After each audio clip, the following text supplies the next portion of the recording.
This video is a summary of Chapter 13 from the Clendenning and Marvin book on SATB writing.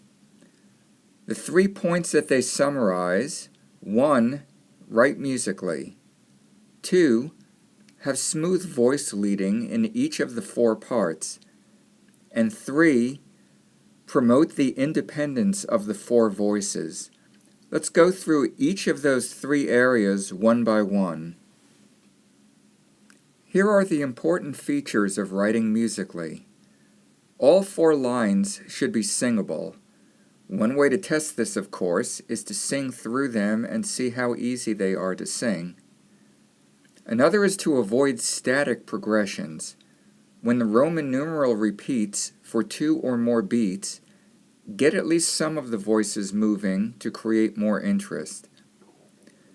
There's also more tolerance for leaps in the bass, less so for the upper voices, which tend to move much more by step or skip. And finally, adding embellishments like passing tones, neighbor tones, and suspensions can create smooth and more interesting lines. Let's look at a Bach chorale example to see how this works. Here is how the first phrase sounds.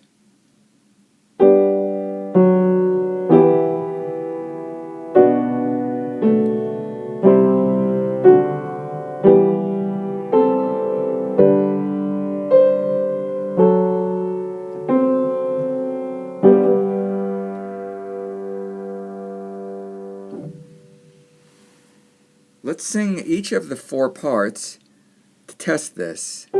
Starting there in the soprano, do, do, ti, la, ti, do, re, mi, fa, re, do. That's the soprano line. And now, here, the alto line. Sol, la, sol, fa, mi, fa, sol, fa, mi. Now the tenor. Mi, mi, mi, re, do, do, do, ti, do. That was the tenor. And now the bass. Do, ti, la, mi, fa, sol, la, so, so, do. Notice at the end of the phrase, when we have the 5 chord for 2 beats, Bach creates interest here by having a suspension in the tenor that resolves down, and by having embellishment in the soprano that goes down to scale degree 2 here as part of the 5 chord. He also has a passing tone in the alto,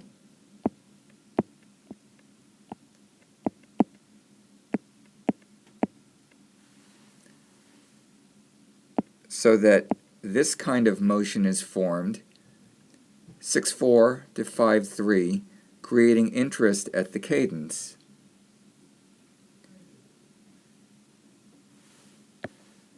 In addition, notice how conjunct the upper 3 voices are. They move almost entirely by step or common tone, whereas the bass line has a leap here and has a leap there. Here's what the bass line sounds like again.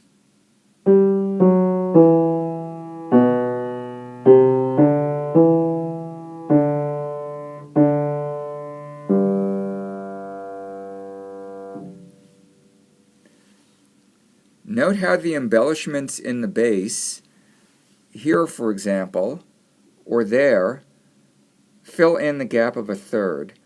Likewise, the soprano line that has these 8th notes as the line ascends creates more interest.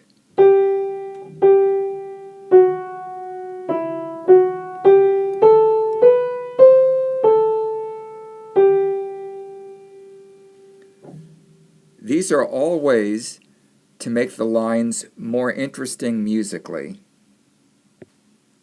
Here's the second block about smooth voice leading. Among the features of these, we want to resolve our tendency tones, and we don't want to double them. So far, the tendency tones that we've studied have been the leading tone, as well as the seventh of a chord. The leading tone tends to resolve up. The seventh of the chord tends to resolve down. Let's look at how this works. Here we are in G major. If we were to go from an incomplete 5/7 to a 1, here's the root of the 5/7. Here's the third of the chord, the leading tone in G. Here's the seventh of the chord, scale degree 4 in G. If we were having an incomplete 5/7 and leaving out the A, the fifth of the chord, then we would not double the F sharp, the leading tone, that's one tendency, and we would not double C, the seventh of the chord, the other tendency tone. That leaves us with a D for doubling. And we know, of course, that this resolves from an incomplete 5/7 to a complete 1. The root of the 5/7 goes to the root of 1. The D stays. The F sharp leading tone goes to G. And the C, seventh of chord, goes down to B. The next idea is that often common tones in the upper voices are repeated in that voice. Let's see that in a progression that we just learned. Again in G major, if I wanted to have a 2-6-5 going to a 5 chord, the notes of the 2-6-5 in G are A, C, E, and G. The notes of the 5 chord are D, F sharp, and A. The A is the common tone between them. So now when we do this, here's the C, here's an A, here is a G, and here's an E. That completes the 2-6-5. When that goes to 5, we keep the common tone A in the soprano and move the other notes by step to get to the 5 chord. Another important principle is to move the other voices to the nearest member of the next chord. We're talking largely about the upper 3 voices, without moving in parallel fifths or parallel octaves.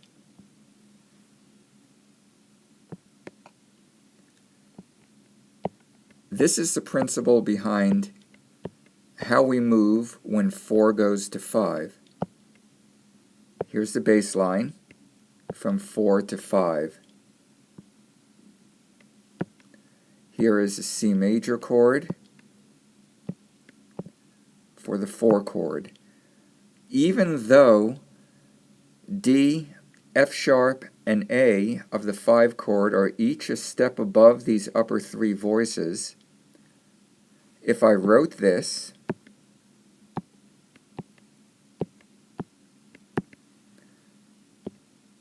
then the bass and tenor would be moving C and C to D and D parallel octaves, and the bass and soprano would be moving from C and G, which is a fifth, to D and A, which is another fifth.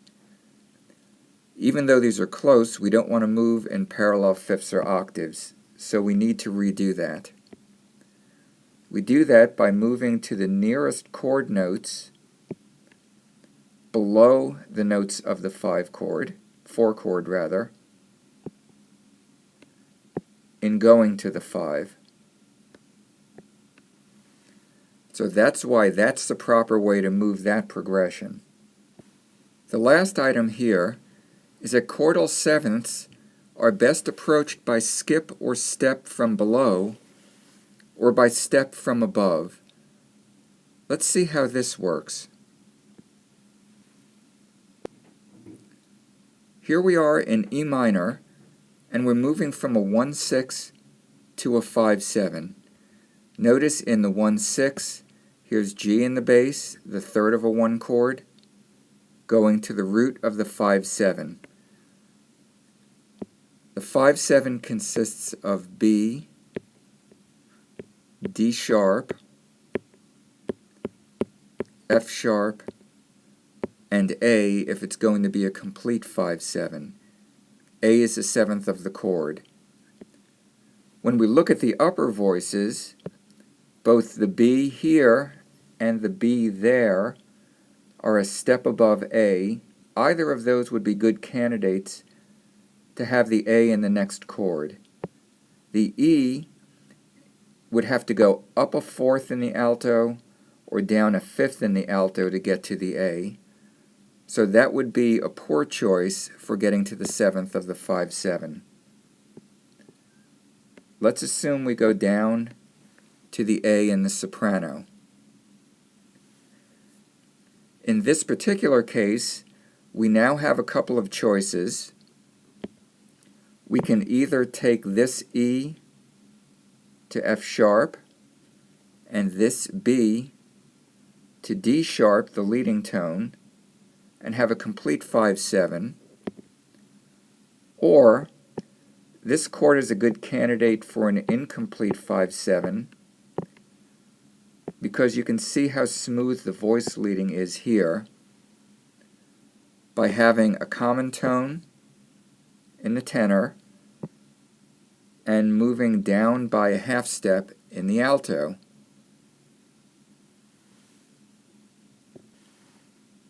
Now for the independence of the 4 voices. In order for us to hear each of the voices clearly, we want to avoid voice crossing. That occurs in the same chord when one voice is above another voice that should be below it, or voice overlapping, where in consecutive chords the upper voice goes below the previous lower voice, or vice versa. Let's illustrate this so you see what I'm talking about.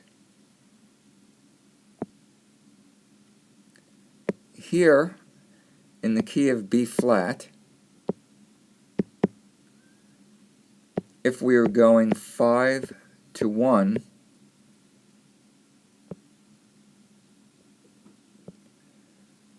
if we have an F there, a C over here, an F over here, and an A in the alto, you can see that the A in the alto is lower than the C in the tenor, and that's what we call voice crossing. We try to avoid that.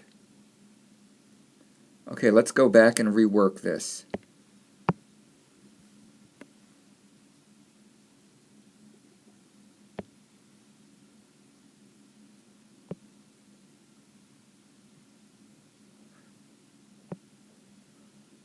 So now, if we have the chord written this way, imagine that you want to end re do. You try to keep the common tone, and then have the tenor leap up there to a D. Besides the tenor having a leading tone it doesn't resolve, we also have a situation called a voice overlap, where the A in the tenor is lower than the B flat that we subsequently get in the bass. We try to avoid that situation as well. The next point is to have some oblique or contrary motion in each chord change. Although we will see some exceptions, usually if all the voices are moving in the same direction, it's considered a weakness.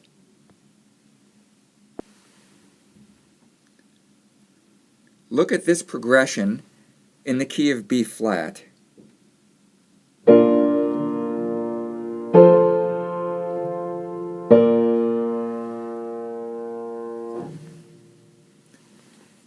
In this particular case, the first chord to the second chord, all four voices are moving up, and that's not so good. We can fix that fairly easily by taking the bass down here. You may think that this now creates a problem with the voices going up from the 5 to the 1 chord, but actually here the F stays the same, so that means there's at least some oblique motion and not everything moving in similar motion. So those are good voice practices. And lastly, to avoid parallel fifths or octaves, one good technique is to try to leave each perfect consonant in oblique or contrary motion. Sometimes we can leave them in similar motion as long as we're not going from a perfect fifth to a perfect fifth, or a perfect octave to a perfect octave, but at least the oblique or contrary motion guarantees you're not going to have parallel fifths or octaves. Let's look at an example of that. Here, we're moving from a 1-6 to a 4 to a 5. Notice that we've got the D doubled there, and we've got a perfect fifth from B flat up to F. We need to take care of each of those, and here's how we do it. Since the D in the bass is going up, let's take this D in the soprano and take that down to B flat, which is part of the E flat chord. And next, in the other voices, there are two ways to do this, one better than the other for doubling reasons. If the F goes up to G, then we want oblique motion and we will stay here. That's one way to handle it. But then we have the B doubled, B flat doubled, and it's the fifth of the chord, not always the best doubling.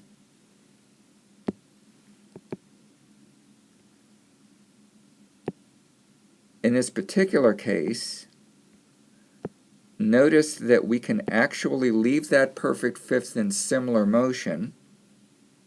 That goes down, and so does the tenor. But now the interval that's caused is not a fifth but a sixth, so we're in good shape here. If we do this, then we learned how to get from 4 to 5. The octave doublings, E flats, do not go in the same direction, but rather this E flat goes down. The perfect fifth, E flat and B flat, do not both go up, but now the B flat goes down, and the tenor goes down to double the root of the 5 chord. And that's the best way to move each of these from 1-6 to 4 to 5 in order to avoid parallel fifths and parallel octaves.